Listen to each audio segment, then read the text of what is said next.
L'École supérieure d'administration, d'économie, de journalisme et des métiers de l'audiovisuel ESAE offre de nouveaux challenges pour l'année universitaire 2023-2024. Étudiantes et étudiants, parents d'élèves nouveaux bacheliers, ESAE, c'est la garantie d'une formation de qualité à des conditions très avantageuses. À Gbedjromede, à Papa, à Boumekalavi et Parakou, inscrivez-vous en administration générale, administration du travail et de la sécurité sociale, trésor et finances publiques, impôts, diplomatie et relations internationales, journalisme et métiers de l'audiovisuel, gestion des marchés publics, planification et développement local, sciences économiques, sciences juridiques et toutes les filières des sciences de gestion. ESAE vous offre des bourses, demi-bourses et de réductions pour les premières inscriptions dans toutes ces filières. Waouh! En licence 1, 2 et 3 et en master, bénéficiez jusqu'à 50% de réduction sur tous nos sites. N'est-ce pas génial? Infoline. ESAE Gbedjromede, 3e rue à droite en quittant le carrefour Le Jador pour la BIBE Jéricho ou au plus 229 90 93 65 21 98 98 14 00 à Kpakpa au plus 229 52 88 33 33 à Boumekalavi au plus 229 52 88 44 44 Parakou au plus 229 52 46 12 12. ESAE, l'excellence à un nom. Bonsoir à tous, chers amis internautes. Vous êtes sur ESAE Télévision et sur votre émission Le Monde en 52 minutes. Ce lundi, nous irons à Madagascar, au niveau de l'Union européenne, en Israël, et nous allons clôturer par les États-Unis. Et je reçois pour vous Morgane Asokba Metondi, consultant géopolitique. Bonsoir. Bonsoir, Tatiana. Également avec nous, Joël Ataï Guédegbe, expert en gouvernance. Bonsoir, Tatiana. Bonsoir à vos téléspectateurs. Voilà, le premier sujet de cet après-midi nous amène tout droit du côté de la Grande Île, où la Cour constitutionnelle a désigné le général Richard Ravalomanana comme président par intérim. Élu président de la Sénat il y a encore quelques temps, au niveau de la Grande Île, le général Richard Ravalomanana est depuis le vendredi le nouvel homme fort de la Grande Île. Morgane. Oui, c'est le nouvel homme fort, c'est un constat, c'est un fait. On ne peut que le consommer, même s'il y a des voix qui n'épousent pas l'idée de cette consommation, avec des raisons qu'on peut comprendre, parce qu'il y a eu des changements qui n'étaient pas forcément prévus, et la crédibilité de ce général pour garantir à l'opposition une gestion inclusive de la chose publique n'est pas forcément ce qui est de mise. Donc il y a un fait, mais il y a quand même des remue-ménages qui pourraient compromettre la continuité ou la durabilité de ce fait. Voilà. Alors, justement, je me retourne un peu vers vous, Joël. On sait que cette décision est voulue par la Constitution de Malgache qui le veut ainsi, qui dit que lors des présidentielles, c'est le président de la Sénat qui assume l'intérim de la présidence au niveau étatique. Mais il faut qu'on s'entende, c'est le Sénat, la Chambre haute, et non la Commission électorale. Voilà, le Sénat, la Chambre haute, pardon, autant pour moi. Mais alors, certains trouvent quand même que c'est un mini coup d'État, la désignation du président, de l'ancien président de la Sénat à ce poste. Je ne suis pas loin de le penser, dans la mesure où tout ne s'est pas fait conformément à la lettre de la Constitution. On a vu le président sortant du Sénat être pratiquement poussé dehors, en tout cas lui-même révélé qu'il a été l'objet de pressions inadmissibles, au point d'avoir dû exiler sa fille, en cas hors du territoire, peut-être en France, me semble-t-il. Donc quand on en est là, c'est qu'il y a réellement un malaise. En plus, de l'autre côté, on a une dizaine de candidats, ils sont 11, ils étaient 11 au moins, à refuser de battre campagne, à exiger le report des élections, une clarification, parce que l'un d'entre eux a été blessé. Donc c'est au moins dans ce contexte que les choses se font. Et on savait, et ça a été confirmé par le président du Sénat sortant, qu'il a subi des pressions, alors qu'il est du même parti que le président sortant.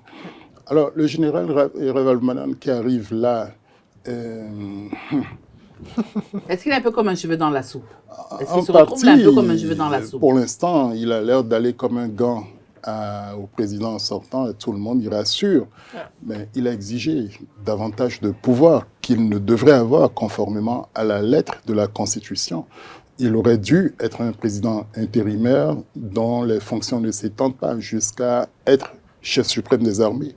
Mais il a comme obtenu d'avoir un droit de regard sur la gestion des forces de sécurité et de défense. Désormais, il va présider le Conseil de défense et de sécurité. Est-ce le premier pas vers davantage de contrôle du pouvoir? Qui le sait? Les jours prochains nous vont nous édifier. Il me semble, oui, que nous sommes dans une situation relativement... qui va être changeante au fur et à mesure des... Oui, rien n'est certain, même si le président sortant donne l'impression d'avoir victoire gagnée, vu le vide sidéral qu'il a devant lui de la part de ses opposants qui sont à court de stratégie. Comme toujours. Hein. Alors, on se rappelle qu'il y a quelques jours, justement... Alors qu'il y a un ancien président parmi eux. Oui. Alors, justement, on se rappelle qu'il y a quelques jours, hein, Joël l'a dit tout à l'heure, l'opposition a demandé le report des élections. Déjà, avec autant de pouvoir voulu par le nouveau président par intérim, on se pose la question de savoir est-ce que ils pourront avoir gain de cause. Et puis la deuxième question, c'est de savoir pourquoi au niveau de la Grande Île, les présidentielles sont toujours mouvementées. C'est vrai, quand on parle de présidentielles, c'est un peu mouvementé partout, mais on a comme l'impression qu'au niveau de Madagascar, c'est vraiment spécial.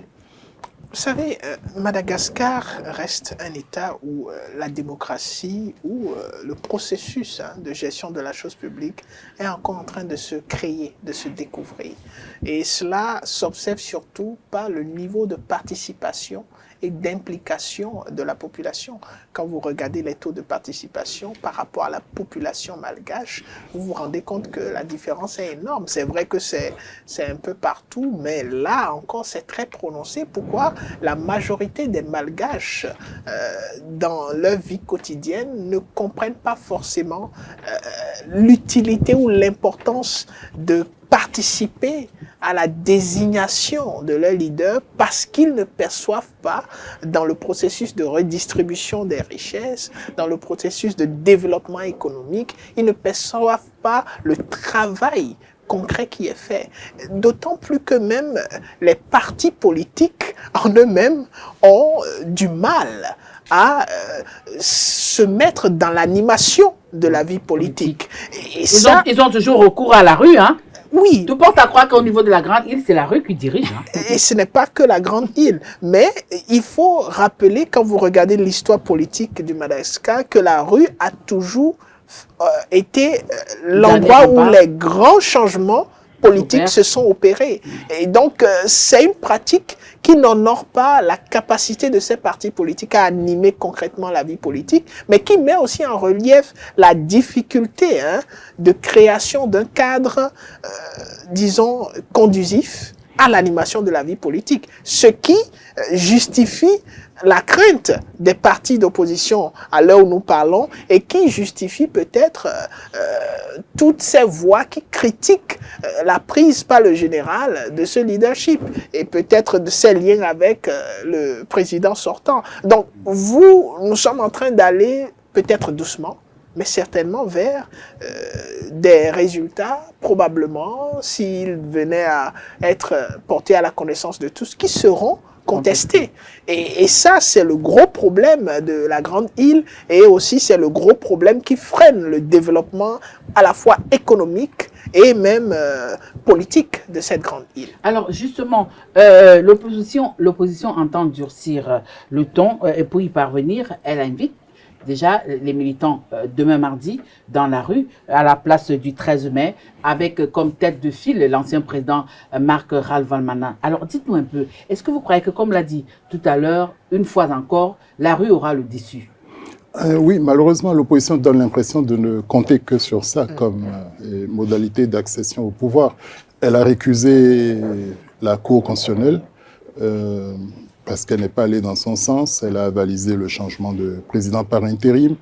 Et donc, si elle commence par ne plus reconnaître les institutions, c'est qu'elle s'en remet à la rue.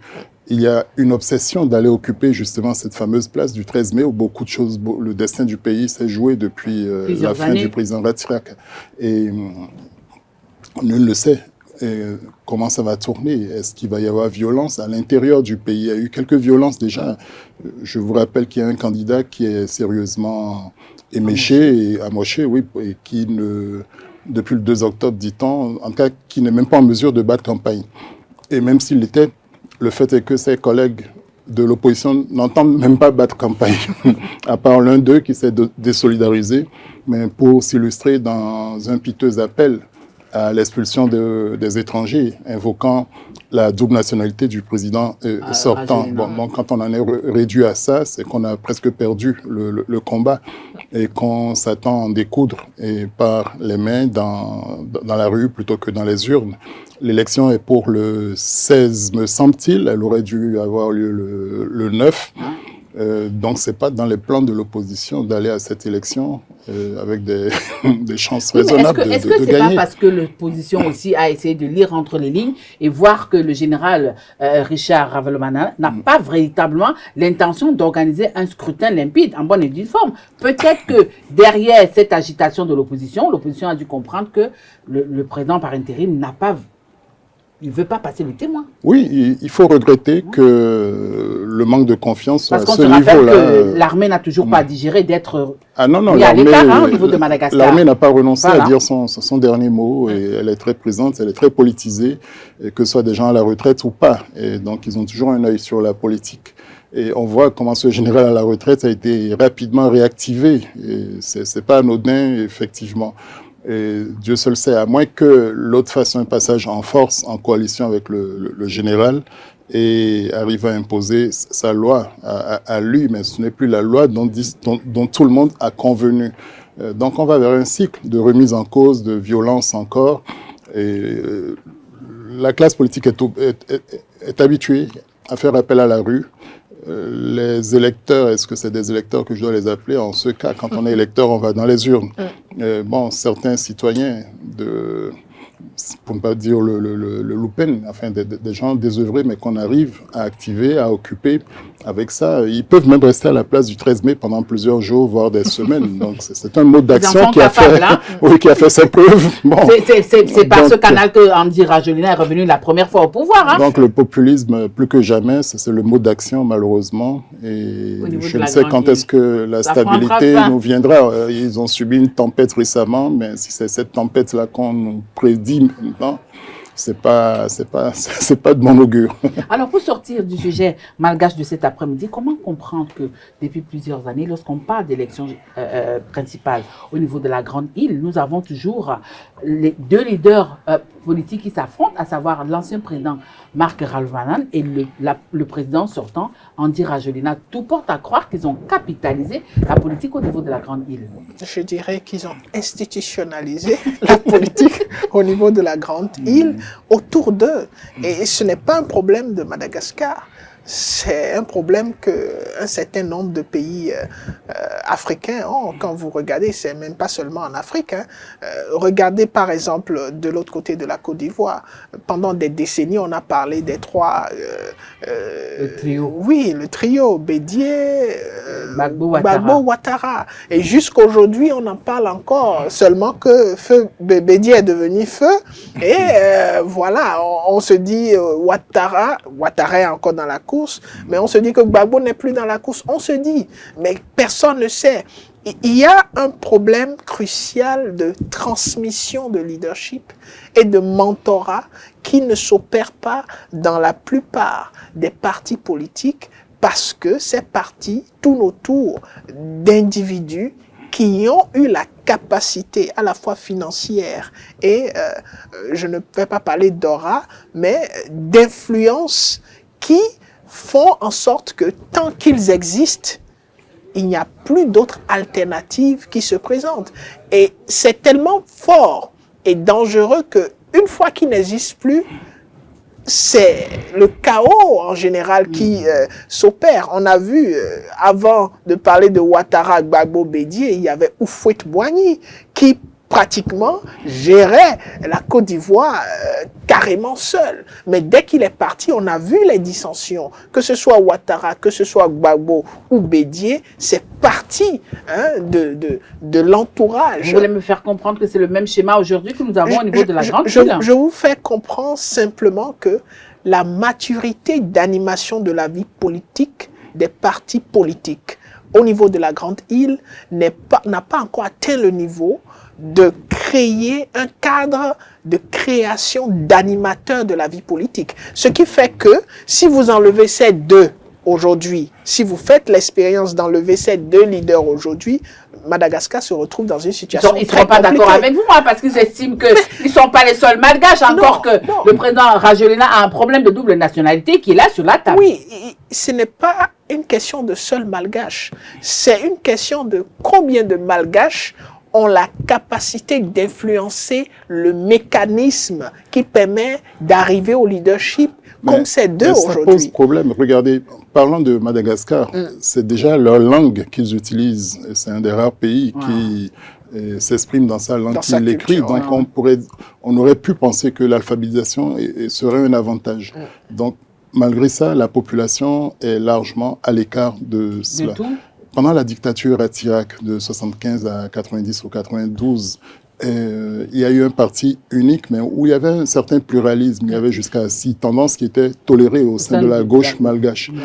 Alors, la gauche est passée de Via Tripa, après le départ de Ratira, qui a même caressé le rêve de revenir. Hein. Ah oui, hein?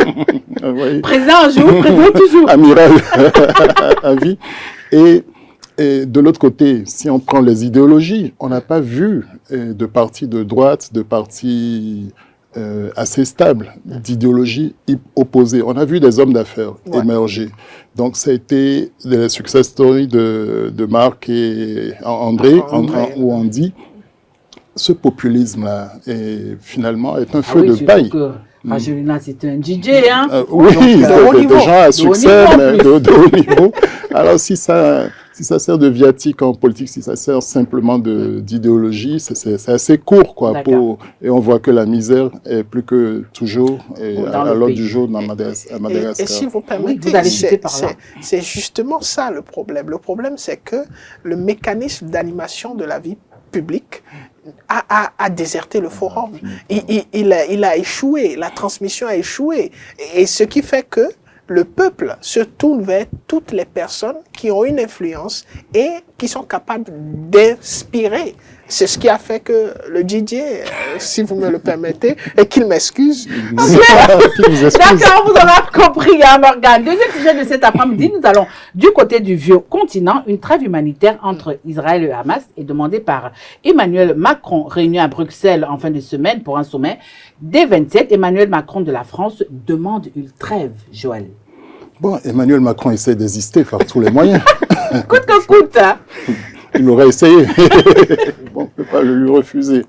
Au point même de risquer de se faire récuser par tout le monde. Et donc, il a commencé par réajuster son discours. Et j'espère qu'il sera entendu. Mais il est évident qu'on ne peut pas nier l'évidence, si je puis m'exprimer comme ça. Et c'est peut-être M. Gutiérrez, le secrétaire général des Nations Unies, qui a eu le courage de l'exprimer. On l'a critiqué quand il est allé en Ukraine, marqué que c'est la Russie qui était l'agresseur. Il a presque dit la même chose s'agissant d'Israël et du Hamas ou bien de la Palestine. Il a essayé de rappeler le fond du problème. Et il a reçu comme une claque à la figure avec l'exigence, la demande de sa démission par le représentant d'Israël. La France ne répond pas, ne peut même pas répondre à ça. La France est en train d'activer un porte-avions ou je ne sais pas quoi pour aller faire pièce au navire américain qui est dans les eaux depuis fort longtemps. Bon. Macron essaie d'exister, de faire exister la France, mais le problème n'est pas le nombril de M. Macron ni l'image de la France dans ça. Ça va au-delà. C'est quelle est l'influence, quelle est la capacité d'avoir de l'influence sur les acteurs essentiels de cette crise-là. Et parmi eux, il y a l'Iran. Et M. Macron a-t-il une quelconque connexion avec l'Iran, peut-être avec la Syrie, et quand il propose de refaire une coalition anti-Daesh contre le Hamas, il se trompe complètement, il est hors sujet parce que Daesh, c'était pas une cause d'autodétermination. D'accord. Et le Hamas, c'est malgré tout la question de l'autodétermination du peuple palestinien. Et c'est ça la vraie question qu'il faut trancher au-delà de toute émotion. vous êtes consultant en géopolitique. Alors, lorsque Emmanuel Macron de la France demande qu'il y ait des pauses... Pourquoi vous insistez de la France? Oui. Parce que, oui, j'insiste de la France parce que lors du sommet des 27, il représentait la France. Donc, c'est en tant que président français qu'il a pris la parole. Il n'a pas pris la parole en tant que Emmanuel Macron, l'individu. Voilà. Donc, les Européens. Voilà. Donc, justement, lorsqu'il demande une pause au niveau des combats, est-ce que ce n'est pas une prêche dans le désert? Qui, que ce soit d'Israël ou du Hamas, l'entend de cette oreille? C'est beaucoup plus une action diplomatique qu'une déclaration par conviction. Le président Macron, il est conscient. C'est pour ça qu'à un moment donné, il a parlé d'autonomie stratégique. On lui a demandé ce que ça signifiait, la capacité pour les pays européens, y compris la France, à pouvoir prendre cette décision sans attendre de voir le sens dans lequel certains partenaires comme les États-Unis iraient. Mais dans le cas d'Israël, on sait, tout le monde sait, on voit, les faits sont clairs. Monsieur Attaï l'a bien souligné tout à l'heure, la France se prépare quand même à aller épauler déjà les États-Unis qui sont positionnés de l'autre côté. Positionnés dans quel but? Dans le sens de soutenir, vaille que vaille, Israël. Et donc, c'est pratiquement la position de la plupart des États de l'Europe. Il y a très peu d'États européens qui il y a l'Espagne qui n'est pas d'accord. Hein? Oui, il y a l'Espagne et je crois l'Irlande qui ne sont pas d'accord. Oui, très peu. C'est ce que je dis, très peu.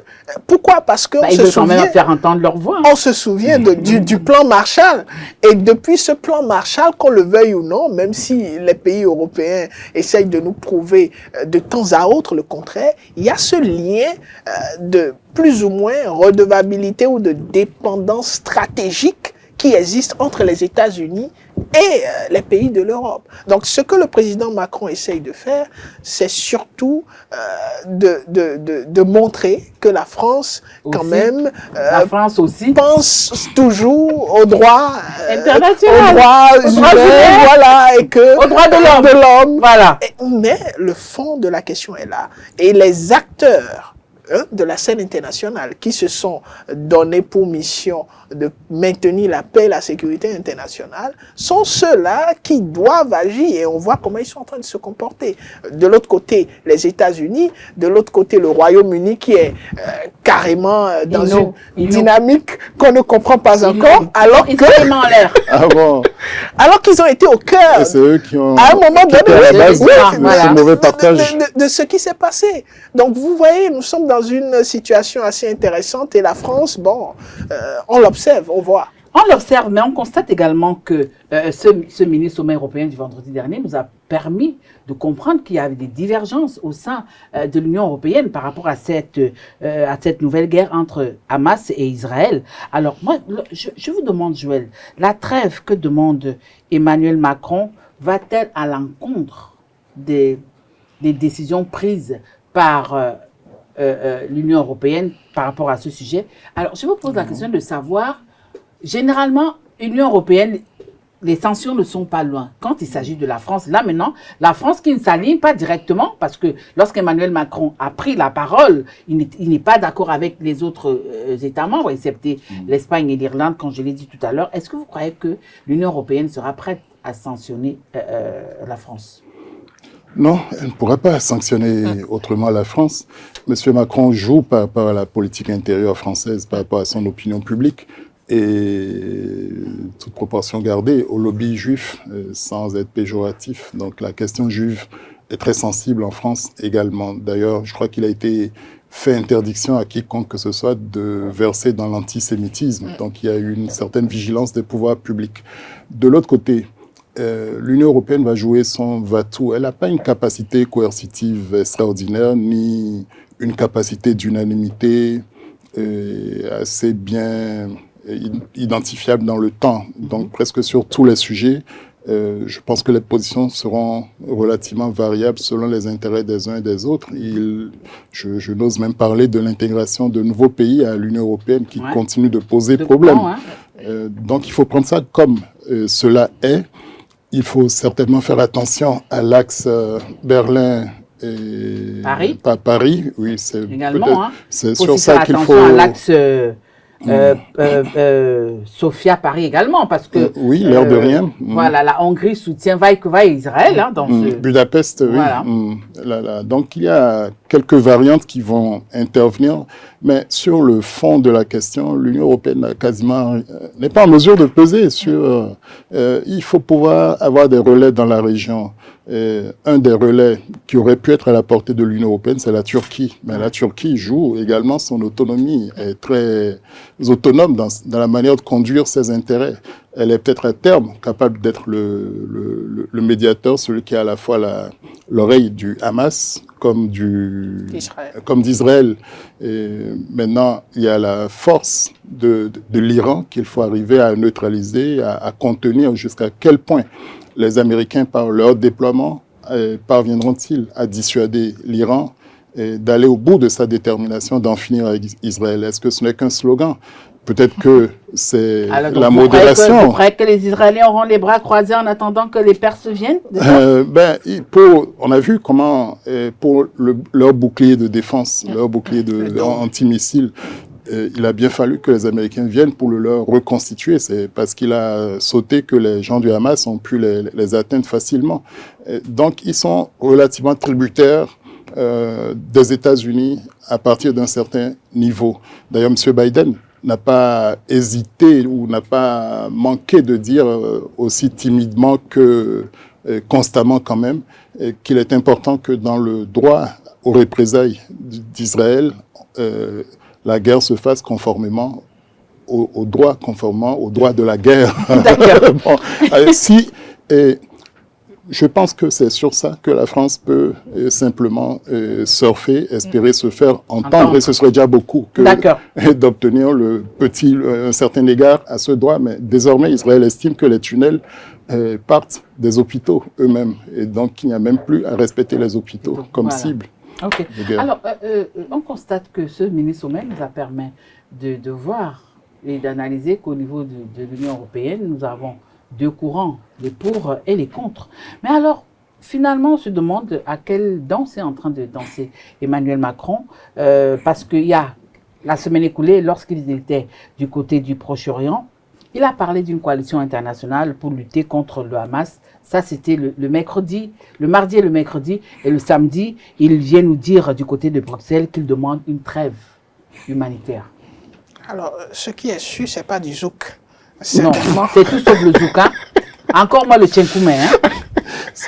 C'est une danse qui est très complexe parce que le monde entier est en train de danser à cette danse-là. Il y a des changements difficiles à concevoir.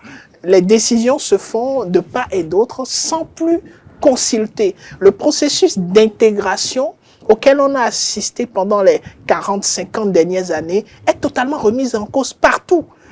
Quand vous prenez l'Union européenne, dans laquelle se retrouve la France, aujourd'hui, les pays membres de l'Union européenne ne s'entendent plus sur la plupart des situations conflictuelles.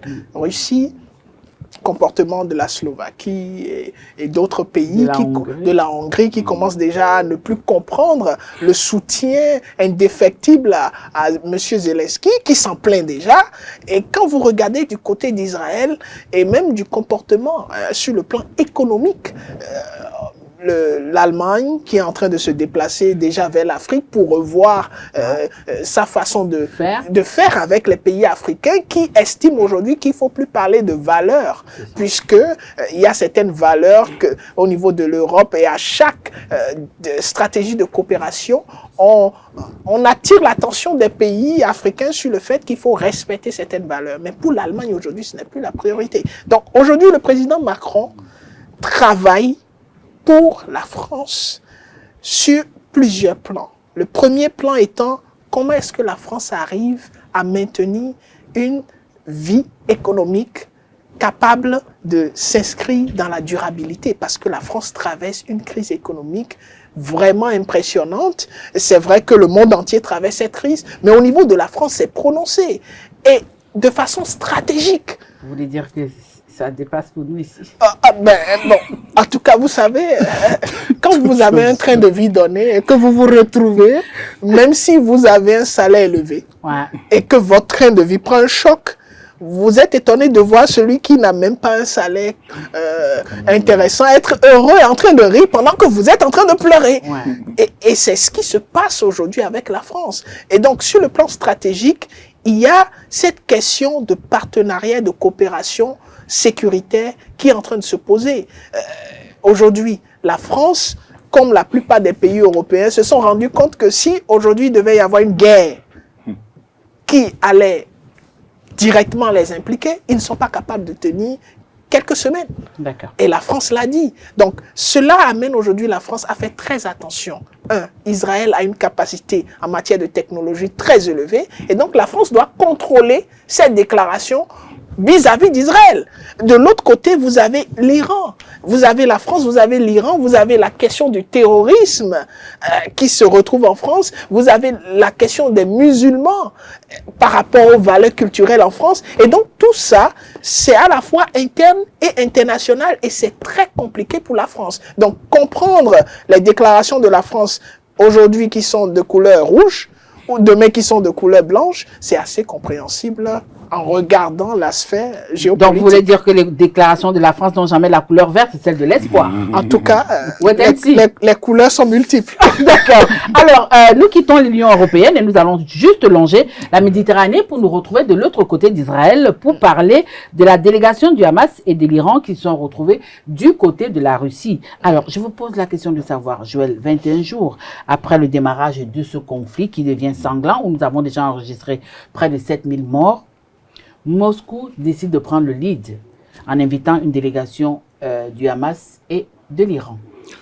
Je crois que c'est le moins que Moscou pouvait faire. Nombreux sont les Israéliens d'origine soviétique ou russe qui sont installés, donc qui sont quelque part partie prenante du conflit, de par leur présence sur les territoires occupés. Et par un beau hasard, le Hamas n'a pas moins pion sur rue à Moscou. Et donc, par rapport au fait que Poutine est un pestiféré en Europe sur la question ukrainienne, l'occasion est belle de se montrer utile, de se montrer capable de revenir dans le jeu comme quelqu'un de respectable. Et de respecter. Il était. Plus maintenant? Plus, de moins en moins. C'est compliqué. Depuis que le patron de Wagner lui a fait l'affront. D'accord. Bon, donc, je crois que Moscou va le jouer jusqu'à un certain point, mais Moscou n'a pas toutes les cartes. Et Dieu seul sait quelle est la partie concrète sur laquelle finalement Moscou pourra infléchir. Est-ce que c'est sur les Israéliens ou bien est-ce que c'est sur le Hamas? Sur le Hamas, ce serait la capacité d'approvisionnement, de renouvellement des armements et autres. Donc, attendons de voir. Quand Moscou l'a voulu en Syrie, par exemple, elle a mis en œuvre ce qu'il fallait, mais le conflit israélo-palestinien est réellement plus compliqué et très dur à maîtriser, multipolaire. Et donc, il est jusqu'à la reine de Jordanie qui s'en est mêlée par ses prises de position au point d'indisposer son mari. Ou de bah oui, elle est américaine, c'est normal. Elle est américaine, hein. Vous avez vu sa différence avec son mari pendant que Macron arrivait. C'est dire que le nombre de personnes qu'on ne soupçonne pas peuvent orienter le conflit dans une direction ou une autre. Alors justement, une chose est sûre que lors de ces discussions, c'est l'escalade de violence entre Israël et le Hamas qui était au débat des discussions. Mais alors, vous, en tant que consultant en géopolitique, comment appréciez-vous? Quelle lecture vous faites de cette initiative de Moscou? C'est stratégique, c'est dans le sens des intérêts de la Russie, c'est magnifique. Pourquoi? Parce que il y a toujours cette tendance de confrontation Russie-États-Unis. Quand vous regardez même le Conseil de sécurité aux Nations Unies, le nombre de résolutions portées par la Russie dans le sens d'aller vers un cessez-le-feu, de permettre aux hostilités de cesser afin qu'on ait une attention humanitaire à la Palestine. Et vous voyez combien de fois les États-Unis ont tout fait pour que ça ne passe pas comme résolution, vous vous rendez compte que les questions de droit international varient. C'est une géométrie très variable. Wow. Aujourd'hui, un État est pour, demain, un autre est contre, et le même État demain se concentre sur les questions de rapport de force. Parce qu'aujourd'hui, pour ce qui est de la Palestine et d'Israël, Hamas-Israël, les États-Unis ont fini avec les questions de droits humains. Parce que si les États-Unis étaient concentrés sur les droits humains, ils auraient tout fait pour qu'on ait un cessez-le-feu et pour que les choses n'escaladent pas. Comme nous disons, une certaine accalmie. Hein. Et donc, aujourd'hui, qu'est-ce qui se passe? Le monde entier... Et on est en année électorale également pour le président Biden. Bah ouais, pour une fois, républicains et démocrates s'entendront. Hein, parce que quand il s'agit d'Israël, ils finissent toujours par trouver un terrain d'entente. Ça, c'est clair. Oui. Mais le truc le plus impressionnant aujourd'hui, c'est que le monde entier est témoin de ce qui se passe. Il y a un rideau qui tombe. Le mythe est en train de tomber et les pays africains devraient en profiter pour comprendre réellement le fonctionnement de la scène internationale. Bon, regarde, je vais te dire comme dit l'autre, tu n'aimes pas la paix. Et de l'autre côté, vous avez les pays asiatiques, de l'Amérique latine, qui aussi sont témoins. Et il y en a même qui estiment aujourd'hui que l'institution de maintien de la paix et de la sécurité des Nations Unies est révolue, n'a plus une raison d'être. Et on se demande quelle autre institution peut bien prendre le lead. Certains commencent déjà à faire des supputations par rapport aux BRICS. Alors, sinon, certains commencent par prédire une troisième guerre mondiale. Même Israël ne s'est pas gêné pour annoncer le début de la troisième guerre mondiale. Je vous pose la question de savoir, lorsque Moscou décide de prendre le lead de telle décision, et surtout quand son représentant spécial au niveau du Kremlin chargé du Moyen-Orient affirme, je cite, « Ce conflit nécessite une diplomatie discrète ». Est-ce que l'Israël l'entend de cette oreille? Est-ce que aujourd'hui l'État hébreu n'estime pas avoir été trahi un tant soit peu par la Russie, qui invite le Hamas et l'Iran pour des discussions? Oui, en façade, Benjamin Netanyahou et les siens pourraient se montrer outrés, mais ce ne sera qu'une façade. Comme dit Morgan, les rideaux tombent, les masques tombent, et personne n'est dupe. Et il faut même dire que jusqu'au Hamas, c'est pratiquement une création d'Israël, et qui avait été vue comme un moyen de casser la toute-puissance de l'OLP, de Yasser Arafat, avant que ça ne devienne le monstre qu'on décrit aujourd'hui. Et peut-être qu'Israël n'a jamais imaginé que le Hamas aurait une telle autonomie, réussirait à se créer une telle connexion internationale. Sinon, c'était un instrument d'Israël pour casser l'OLP. Donc, c'est devenu un monstre qui leur échappe. Et ils ne doivent pas être mécontents que certains soient peut-être en mesure de mieux se faire entendre du Hamas, parce que c'est devenu une folie et presque irrépressible. Donc, qui peut parler au Hamas, qui peut tempérer le Hamas, parce qu'on voit que tout ce qui a été mis en place avec la dernière technologie imaginable n'a pas tenu face à la détermination de gens qui sont dans la conviction qu'on leur a arraché quelque chose de vital, des enfants qui sont nés dans ça, qui n'ont vu que ça. Et donc, il faut autre chose que les rodomontades habituelles. Donc, Israël va jouer les vierges effarouchées, mais n'est pas dupe.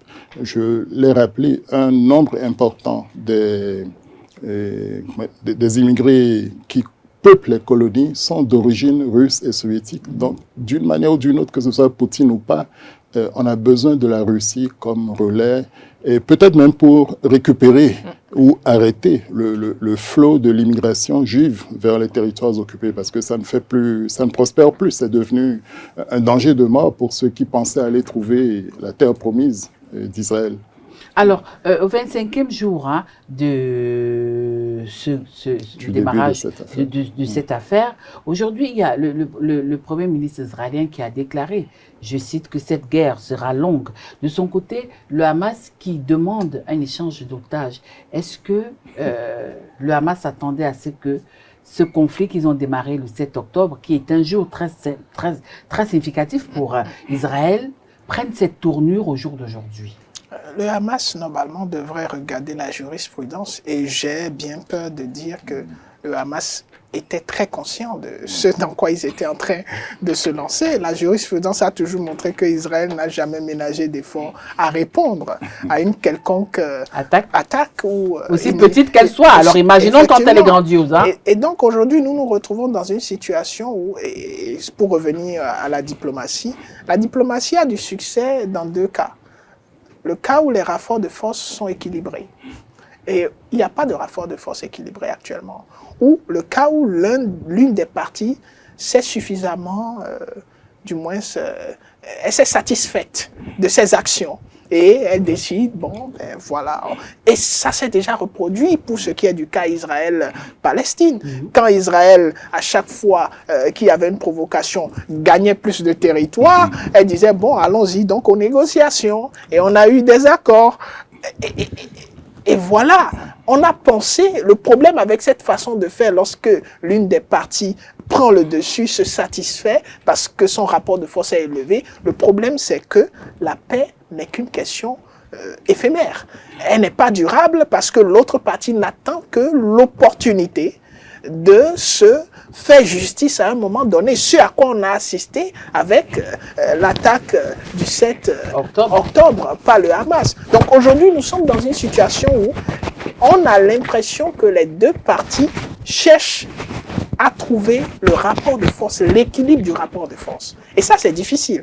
Le rôle de la Russie est assez intéressant aujourd'hui pour parler d'équilibre de rapport de force, mais il y a un acteur sur la scène internationale qui ne se prononce pas encore, qui est la Chine, où la position de la Chine n'est pas encore très claire.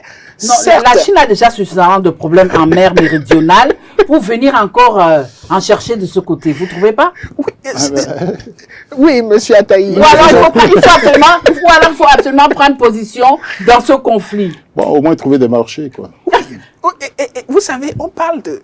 Il y a cinq pays qui se sont dit qu'ils ont la capacité de maintenir la paix et la sécurité dans le monde. Et ils sont les 5 membres permanents du Conseil de sécurité. Ah oui.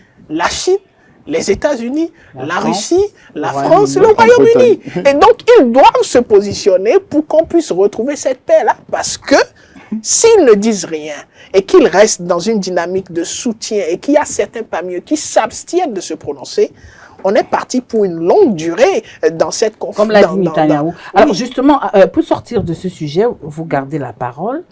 Est-ce que lorsque le Premier ministre israélien annonce que cette guerre sera longue, est-ce que ce n'est pas une façon aussi de déjà annoncer à la communauté internationale qu'on a toujours voulu avoir notre part de gâteau au niveau de la bande de Gaza? Cette guerre nous donne une occasion d'entrer définitivement dans Gaza et de nous installer véritablement. Vous savez, vous êtes un consultant géopolitique, moi je pose des questions, je oui, vous comprends. C'est un accord qui a permis à Israël de se retirer et de laisser cette question de Gaza aux Palestiniens, aux Arabes. Est-ce que cet accord tiendra encore? Cet accord aura du mal à tenir. Il peut voler en éclats. Hein? Il est déjà parti en éclats parce que Israël a entamé le déplacement sur le sol, l'invasion sur le sol. Et la peur, c'est quoi? L'invasion et l'ordre de s'exiler, de l'auto-exil pour les Palestiniens. Voilà. Mais c'est là que c'est intéressant de voir que l'Égypte également est prête à remettre les pieds dans le plat avec le maréchal Sissi qui... Non, laissons d'abord l'Égypte. qui a rétorqué que la guerre va s'éterniser si c'était l'option d'Israël de procéder ainsi. Parce que c'est une menace pour la stabilité de l'Égypte également, qu'il en soit ainsi. Est-ce qu'ils pourront? La préoccupation... Très rapidement, on va sortir du sujet. L'autre préoccupation, c'est une fois que Israël, supposons qu'Israël finisse ce qu'il a fait... Finit par annexer la bande de Gaza. Comment on gère Gaza? Les Palestiniens vont se contenter de Ramallah, tout simplement. Mais ça va être très compliqué. Donc voilà un peu l'autre question qu'on ne se pose pas et qu'on a peur d'aborder. Qui présage d'une guerre très longue, pas seulement du côté d'Israël, mais aussi du côté des Palestiniens. Nous allons demander à la cabine, nous allons demander à la partie technique de nous ajouter un peu plus de 5 minutes parce que c'est intéressant, c'est le dernier sujet de cet après-midi. États-Unis, une livraison de munitions nord-coréennes à la Russie confirmée du côté de Washington. La probable livraison de munitions à la Russie de plus en plus confirmée par les autorités de Washington? C'est la division du travail au niveau mondial qui lui pensait. On voit désormais qu'une guerre n'est soutenable qu'à condition que les usines d'armement aussi fonctionnent, suivent. L'Europe même a du mal à suivre la cadence, donc peut-être que faute de combattants, faute de fabricants de munitions, la guerre pourrait s'arrêter. Mais si on avalise la fourniture de munitions par des belligérants externes, en tout cas pour l'instant, des Nord-Coréens qui sont censés être étrangers. Oui, bon, ils ne sont pas complètement alliés, mais disons que de facto désormais. C'est assez intéressant d'ailleurs que les Américains... L'ennemi de mon ennemi, est mon ennemi. Oui, mais par rapport à la Chine, on assiste... C'est surtout la Chine qui laisse faire jusqu'à un certain niveau. Théoriquement, c'est la Chine qui est censée contrôler la Corée du Nord en premier, avant que la Russie ne vienne s'interférer. Et si la Chine laisse faire, si les États-Unis conviennent de laisser faire, est-ce pour perpétuer la guerre? Les Européens s'essoufflent. En tout cas, nul ne sait où on va dans tout ça. Mais on voit aussi que finalement, les Coréens deviennent des gens assez normaux, qu'on ne qualifie plus de terroristes à tout prix. Alors, dans une déclaration conjointe, le Japon, la Corée du Sud et les États-Unis ont finalement avoué qu'ils détenaient des preuves des munitions nord-coréennes qui se retrouvent du côté de la guerre russo-ukrainienne. Oui, ils ont... Est-ce que c'est un aveu? C'est une information. Vous savez, les Américains, c'est eux d'abord qui ont un service de renseignement. Un logiciel. Oui, c'est une mise à jour très intéressante. La question, c'est qu'est-ce qu'ils veulent faire de cette information? Et quel est l'objectif de cette déclaration? Quelles sont les différentes actions qui vont être prises? Je pense que les États-Unis sont en train d'attirer l'attention sur le fait que la Russie vient de se refaire une beauté en matière de munitions. Et il faut rappeler que de l'autre côté, l'Ukraine du président Zelensky est en train de gambarder comme un bon petit diable. Parce qu'il en a besoin. Et il ne pourra pas avoir autant que la Russie vient d'en joyeusement. Surtout avec le nouveau front qui s'est ouvert du côté du Proche-Orient. C'est ça. On est dans une situation où les États-Unis vont se rendre compte très bientôt, très bientôt, qu'ils sont débordés. Non, peut-être est-ce une manière cynique d'indiquer à l'Ukraine qu'il serait temps de commencer à rendre les armes. Voilà. Donc vous voyez, c'est assez intéressant ce qui se passe, mais beaucoup de choses sur le plan géopolitique vont devoir s'opérer. Alors, dernière question, avant de sortir définitivement de ce dernier sujet. Peut-on comprendre qu'à travers cette information, la Russie, aussi puissante qu'elle soit, elle a besoin de tendre la main pour avoir des armes? Oui, définitivement. La Grande Russie a du mal à faire tourner ces mythiques usines qu'on croyait stakhanovistes et éternellement capables de toutes les prouesses, mais on voit que les uns et les autres sont limités, que les munitions ne sont pas des denrées éternellement disponibles. C'est une des leçons qu'on apprend à chaud dans ce conflit-là. Et donc, toute la question est de savoir si les uns et les autres ont les moyens et sont déterminés à continuer à alimenter la guerre par l'argent. On a essayé de bloquer les avoirs russes, ça n'a pas opéré. Voilà, on ne peut pas tarir cette filière de fourniture et d'armement, à moins de menacer de détruire la Corée. Mais il y aurait peut-être encore une autre réponse de la Chine ou bien de la Russie. La question, l'inconnu, c'est de savoir si le Japon va daigner se mêler de ce conflit, finalement, vu sa capacité économique. Le Japon a déjà dit son mot, c'est dans une déclaration conjointe avec la Corée du Sud et les Américains. Oui, sans plus. Eux qui nous ont apporté l'information. Oui, l'information, mais pas l'action. Et ils ont confirmé d'ailleurs. Mais pas l'action. Dernier sujet. Alors, le porte-parole du Kremlin a aussitôt dénoncé les agissements des États-Unis et de ses alliés, à savoir le Japon et la Corée du Sud. Et pour eux, ce sont des informations sans fondement. Oui, c'est de bonne guerre. C'est de bonne guerre que de ne pas confirmer, mais tout en se réjouissant. Parce que c'est bien pour la Russie de savoir que les États-Unis sont bien informés de sa capacité de nuisance qui ne fait que prendre de l'ampleur. Et de l'autre côté, c'est un message aussi à l'autre Corée de savoir que aujourd'hui, désormais, la Corée du Nord a un partenaire qui a du nucléaire, et c'est pour cela que je suis en train de vous parler de l'équilibre des forces. Si d'aventure la Russie s'affichait comme un soutien total et complet du Hamas, dans le cas de ce qui se passe avec Israël, la donne change. Parce que toute attaque du côté d'Israël qui nuirait à la Palestine pourrait être sujet de rétorsion. Oui, mais est-ce que la Russie peut aller à l'encontre des intérêts de leurs propres ressortissants qui se retrouvent au niveau des nouvelles colonies israéliennes? C'est l'aspect assez intéressant de la chose, parce que n'oublions pas que même dans la guerre contre l'Ukraine, la Russie a utilisé des drones qui venaient d'Israël. Et donc aujourd'hui la Russie ne peut pas, à l'heure où nous sommes, prendre une position ferme pour le Hamas ou pour la Palestine, mais va travailler à ce qu'on évite cette question de crise humanitaire. Maintenant, il y a des choses qui peuvent changer à n'importe quel moment. Si on arrivait à avoir des positions assez radicales de part et d'autre, il y aura un équilibre des forces et les acteurs vont devoir réfléchir pas deux fois avant de poser certains actes. Donc, vous voulez me faire comprendre ce lundi matin ce lundi après-midi, que même la Corée du Nord a aussi peur de l'État hébreu? C'est pas une peur. Pas peur, c'est quoi? Non, elle s'invite dans une affaire qui peut être intéressante pour elle, parce que ça lui permet de faire venir la Russie dans ce qui l'intéresse, elle, c'est le vis-à-vis avec la Corée du Sud, et par extrapolation, la relation avec les Américains. Donc, on parlait de l'ennemi de mon ennemi. Pendant que si l'ennemi de mon ennemi vient avec moi, ça m'arrange par rapport à mon ennemi aussi. C'est une bonne affaire.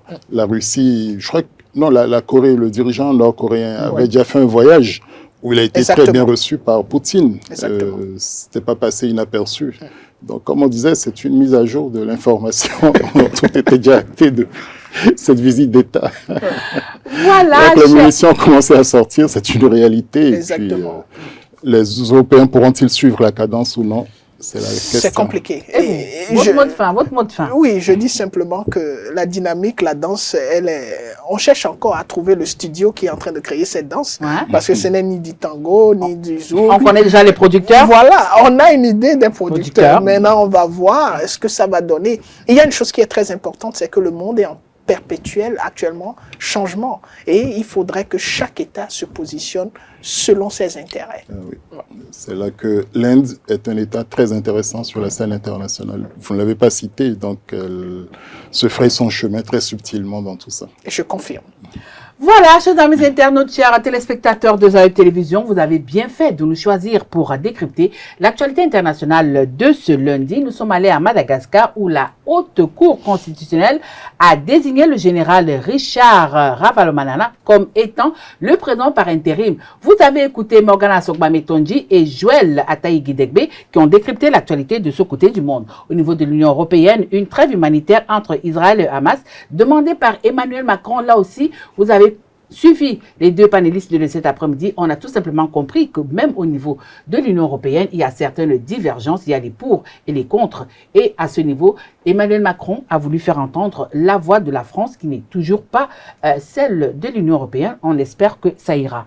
Nous sommes allés du côté d'Israël et de Hamas où une délégation du Hamas a été reçue du côté de Moscou par les autorités russes. Est-ce que l'Israël va digérer cela? Les jours prochains, nous le dirons. Et nous avons conclu par les États-Unis où une livraison de munitions nord-coréennes à la Russie est confirmée par Washington, Séoul et Pékin. Pour décrypter toute cette actualité, j'ai reçu pour vous Morgana Sokba-Metonji, consultant géopolitique, et Joël Ataï-Guidegbe, expert en gouvernance. Toute l'équipe de production vous remercie de nous avoir choisis. Retrouvons-nous le lundi prochain pour décrypter encore l'actualité internationale. C'est seulement sur Zaï Télévision, la meilleure des télés.